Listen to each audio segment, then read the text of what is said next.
आज हम हैं 1977 के विधायक जो कोलारस से बने थे, कामता प्रसाद बेमटे जी, जो जनसंघ से चुनाव लड़े थे। और अब वो आध्यात्मिक रूप में आपको नज़र आ रहे हैं। और उन्होंने एक बार विधायक रहने के बाद फिर उन्होंने राजनीति छोड़ दी थी।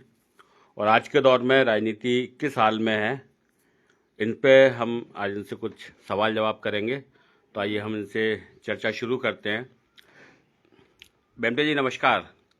नमस्कार बेटा। बेमटे जी, आज के वर्तमान के दौर में चाहे वो मध्य प्रदेश ले लें, महाराष्ट्र ले लें या दिल्ली लें, हर जगह जब इलेक्शन आते हैं, चुनाव आते हैं, तो महिला वोटरों को एक तरह से महीना उनका तय कर दिया जाता है कि हम 1600 देंगे, 1800 देंगे। और उसका परिणाम ये भी हो रहा है कि मध्य प्रदेश में भी सरकार बन गई, महाराष्ट्र में भी, अब दिल्ली में भी बन गई। तो आपको क्या लगता है कि क्या महिला वोटरों को सीधा खरीदा नहीं जा रहा? नहीं, देखिएगा, हम इसको यूं तो नहीं मानेंगे कि खरीदा जा रहा है, लेकिन हम ये अवश्य मानेंगे कि उनको खड़ा किया जा रहा है।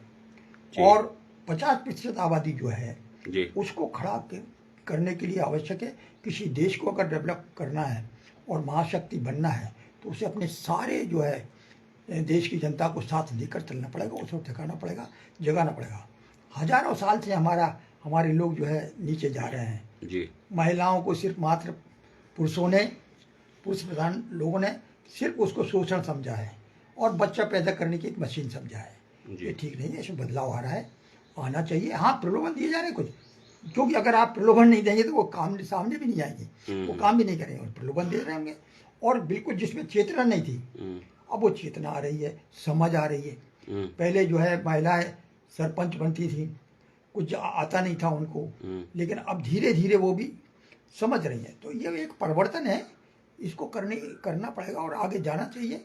और मेरी दृष्टि में तो मैं समझता हूँ, जहाँ तक प्रश्न है, चुनाव के समय है तो मैं एक विचार रखूँगा अपना जी, कि अगर राष्ट्र को सशक्त बनाना है तो आपको कुछ ना कुछ निर्णय करना पड़ेंगे जी, और उसमें एक निर्णय, अगर हम देखें कि आज 2500 वर्ष पूर्व चाणक्य जैसा एक व्यक्तित्व पैदा हुआ था, जिसने अकेले ने जो है एक बड़ा साम्राज्य स्थापित किया, जी, अलेक्जेंडर को परास्त किया एक प्रकार से। मतलब वो लड़ा नहीं, वो वापस चला गया। तो प्रश्न मेरा कहना है कि उस समय चाणक्य ने, जिसे कहना चाहिए कि हर तरह के अपने तरीके अपनाए, किसको मारना है, किसकी रक्षा करना है, जी, किससे संधि करना है, किससे संधि तोड़ना है, किसको अपने साथ जोड़ना है, किसको रखना है। तो ये एक प्रश्न जो है, मेरा कहना है कि उसी प्रकार आज की वर्तमान का जो नेतृत्व है, वो वर्तमान की जो स्थिति है वो यही देख रही है कि हमें किस प्रकार अपने राष्ट्र को सशक्त बनाना है। और मैं समझता हूँ, हो सकता है आप उसको ठीक समझें ना समझें, लेकिन इस समय जो हमारा नेतृत्व है वो जो निर्णय कर रहा है वो ठीक कर रहा है एक राष्ट्र को सफल बनाने के लिए। और मैं समझता हूँ कि अगर वो व्यक्ति को 2-5-10 साल मिल जाएगा तो 100 साल तक इस देश को कोई कुछ वो करने वाला नहीं है। जैसे चाणक्य 1000 वर्ष के लिए छोड़ गया, ये व्यक्ति कम से कम इस देश को 100 वर्ष के लिए सशक्त बना कर जाएगा। तो है, उसमें लेते हैं अपन। आप एक बार विधायक रहे, उसके बाद आपने राजनीति छोड़ दी, क्या वजह मान रहे? देखो, मेरा यह है, मेरे मन में सिर्फ एक ही बात थी जी, और वो थी, मुझे देश के लिए कुछ करना है। जी, और देश के लिए करने के लिए ही मैं सेना में गया। जी, लेकिन मुझे लगा कि मेरी सेना बहुत बहादुर है जी, और मुझे वहाँ आवश्यकता नहीं, मुझे कहीं और काम करना जी, चाहिए। और मैं सेना छोड़ कर आ गया। जी, तब मैंने देखा कि किसको, और वो हमारी सनातन को और किसको परवाने वाला है, ऐसा मैंने कोई संगठन देखा।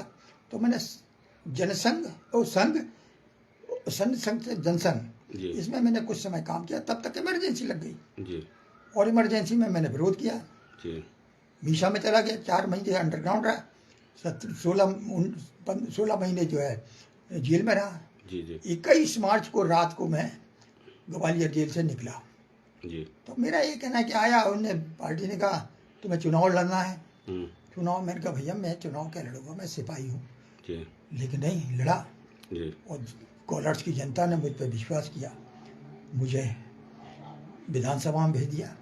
जी, लेकिन कहते हैं ना, जब परमात्मा परम सत्ता आपसे कुछ बड़े काम कराना चाहती है जी, तो वो आपको छोड़ते हुए जाना पड़ता है। जी, जी, जैसे मैंने कॉलेज लाइफ छोड़ी, फिर मैंने जो है आईटीबी फोर्स में गया था वो छोड़ा, फिर मैं सेना में पहुंचा वो छोड़ा, अब मैं राजनीति में आ गया।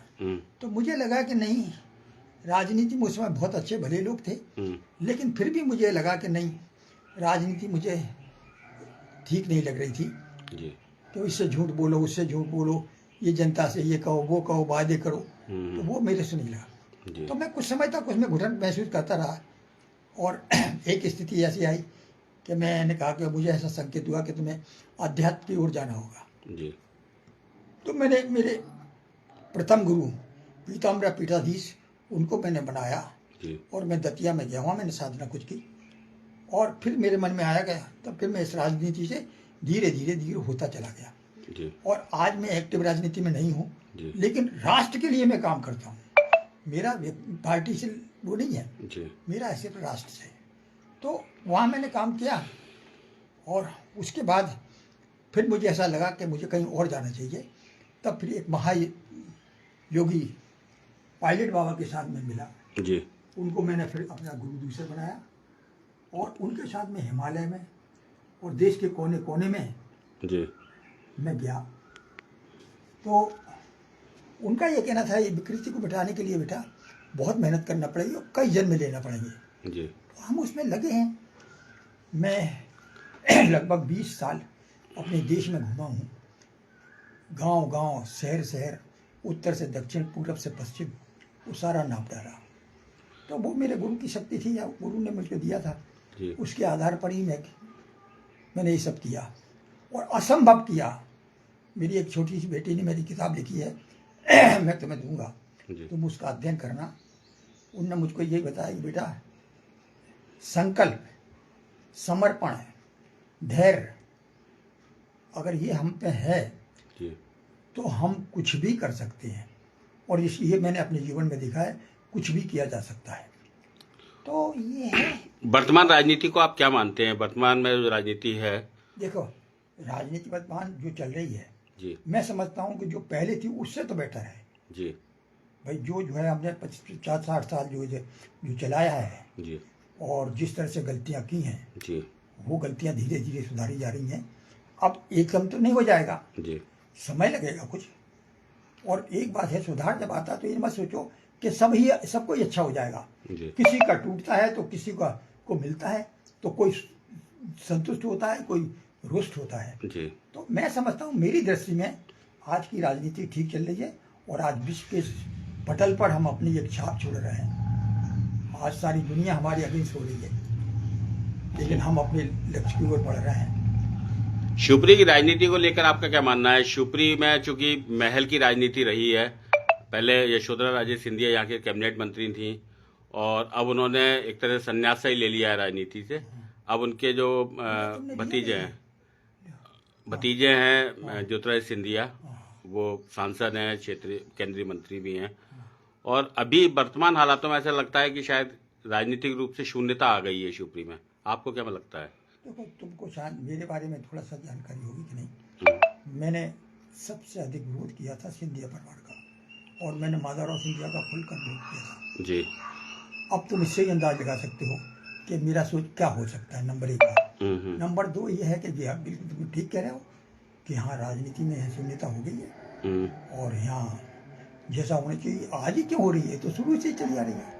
यहाँ राजनीति यहाँ पर बढ़ते नहीं है, लोग समझ ही नहीं रहे कि हम आज़ाद हुए हैं कि नहीं हुए।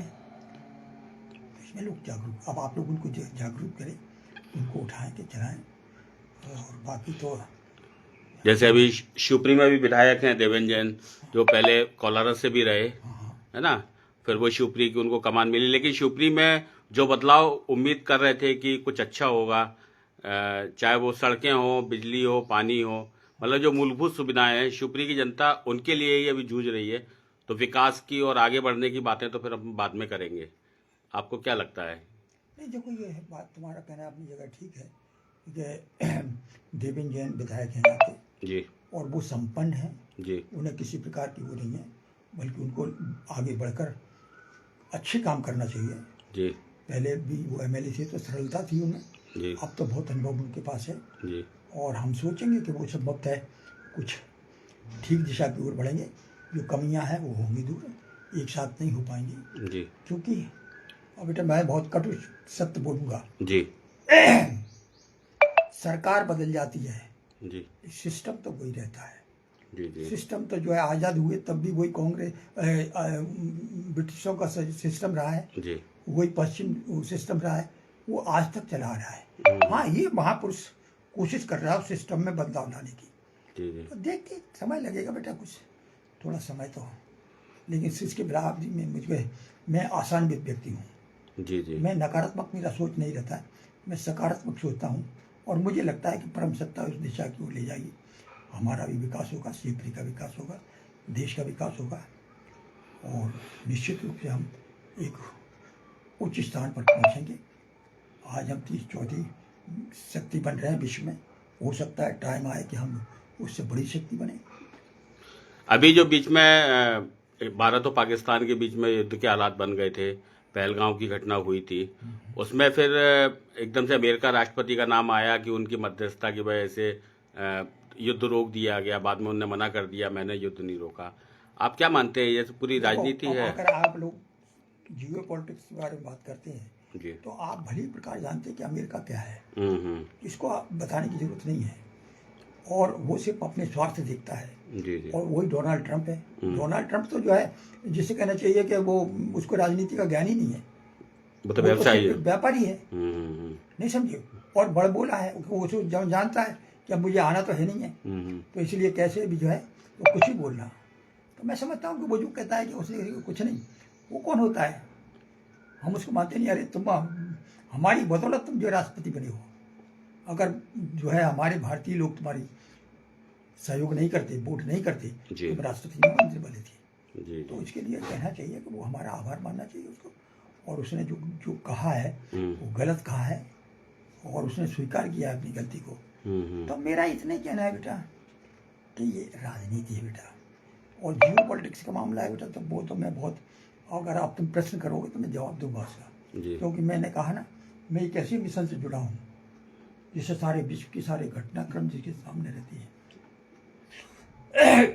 किस देश में क्या हो रहा है, कौन क्या कर रहा है, क्या होने वाला है, ये सारी जानकारी थोड़ी बहुत हमारे मिशन से, क्योंकि हमारा मिशन सारे विश्व में है, जी उसमें विश्व में से जो है वो हमारे पास कुछ छन छन कर आता है। फिर उस परम सत्ता ने, हमारे गुरु कुछ हमें ऐसी ऊर्जा दी है कि हमको भी कुछ समझ में आता है कि ये सत्य है, ये गलत असत्य है। तो आपको क्या लगता है कि ये दुनिया विश्व युद्ध की तरफ बढ़ रही है क्या? देखो, ये आपने समझना चाहिए कि एक तरह से विश्व युद्ध तो हो तो रहा ही है, रूस सभी यूक्रेन चल जगह रहा चारों है। तरफ ये युद्ध हो रहा है, जी जी कहाँ नहीं हो रहा है। बस ये जरूर कि ये उसमें नहीं, लड़ाई में प्रोए नहीं है, दो खेमे नहीं है, लेकिन सब है, होता रहा विश्व युद्ध, और हमें उसके लिए समझना चाहिए, और उसको देख कर ही हमने को अगली स्थिति को ठीक करना चाहिए, जी और हमें तैयार होना चाहिए बेटा। मैं कहूँगा कि हर भारतीय को तैयार होना चाहिए, चाहे वो किसान हो, मजदूर हो, नौजवान हो, कारीगर हो, आप लोग हो, पत्रकार हो, इंजीनियर हो, डॉक्टर हो, प्रशासनिक लोग हो, हर आदमी अपने काम में जुट जाए। देखिएगा हम सबको पराजित करेंगे। जैसे आज जियो पॉलिटिक्स में यही बोला ना कि सब आपके खिलाफ जा रहे हैं, क्यों जा रहे हैं, क्यों जा रहे हैं? 14 के पहले क्यों नहीं जा रही थी? क्योंकि उस समय उनके हिसाब की जो सरकार थी, आज वो सरकार है जो उनकी कोई बात मानते नहीं है। और फिर आज हमने अपने आप को डेवलप किया है, हमने आज अपने वो अस्त्र, बेटा मैं अब ज़्यादा नहीं बता पाऊंगा तुम्हें, आज हमारे पास ऐसे हथियार हैं, ऐसे अस्त्र हैं, और बन रहे हैं और बन रहे हैं जो दुनिया को एक साइड में कर देंगे। तो इसीलिए ये जो है थोड़ा बेटा समय लगेगा, विश्व युद्ध की स्थिति है, और हमें भी तैयार रहना चाहिए, और युद्ध तो होते ही रहे बेटा जी। ये धरा रक्त मांगती है बेटा, इसकी अगर ऊर्जा शक्ति बनी रहना है तो उसे रक्त चाहिए, और हमें रक्त देना चाहिए, उसमें हमें संकोच नहीं करना चाहिए। लोग डरते हैं, अरे साहब क्यों, हम आए यार, हम चले जाएंगे, कुछ भी कौन सा फर्क पड़ता है। तो ये स्थिति है बेटा। बहुत बहुत धन्यवाद, आपने हमारे महत्वपूर्ण सवालों का जवाब दिया। तो ये हैं कामता प्रसाद बेमटे जी, जो राजनीति में आए, फिर उनको राजनीति रास नहीं आई, उसके बाद फिर वो देश में अलग जगाने का प्रयास कर रहे हैं। इससे पहले वो सेना में भी रहे, आईटीबीपी में रहे, आर्मी में रहे, और अच्छी बात यह है कि वो खुद आर्मी में रहे, और उनके जो गुरु हैं पायलट बाबा, ये भी एयरफोर्स में थे, विंग कमांडर थे। और इसी वजह से ये गुरु और चेला की एक जैसी सोच देश के प्रति बनी और आज वो देश भर में लोगों को देश के प्रति जागरूक करने और देशभक्ति का जज्बा जगाने की कोशिश कर रहे हैं। और हमारे यही ईश्वर से कामना है कि वो इसमें सफल हों और हमारे देश में हर व्यक्ति अपने देश से प्रेम करने वाला हो और देश के लिए कुछ कर गुजरने की इसमें इच्छा शक्ति जाग सके। इसी के लिए साथ बहुत बहुत धन्यवाद। बेटा, मैं एक और बात कहूँगा जरा जी। तुम लोगों से मैं प्रार्थना भी करूँगा जी। मैं अभी जीना चाहता हूँ बेटा कुछ, क्योंकि मुझे मेरे गुरु कुछ काम छोड़ कर गए हैं और वो सिर्फ राष्ट्र का ही, मेरा कोई व्यक्तिगत काम नहीं, उसको छोड़ कर गए हैं और मेरी इच्छा है कि मैं उस काम को पूरा कर सकूं और इसलिए बेटा मैं जीना चाहता हूं और तुम्हारी शुभकामनाएं चाहता हूं। हमारी शुभकामनाएं आपके साथ हैं कि आप अपने उस लक्ष्य को जरूर पूरा करें जो आपको दिया गया है। बेटा हमारी बिटिया की किताब दे दो, अगर कहीं नीचे समझे तो भैया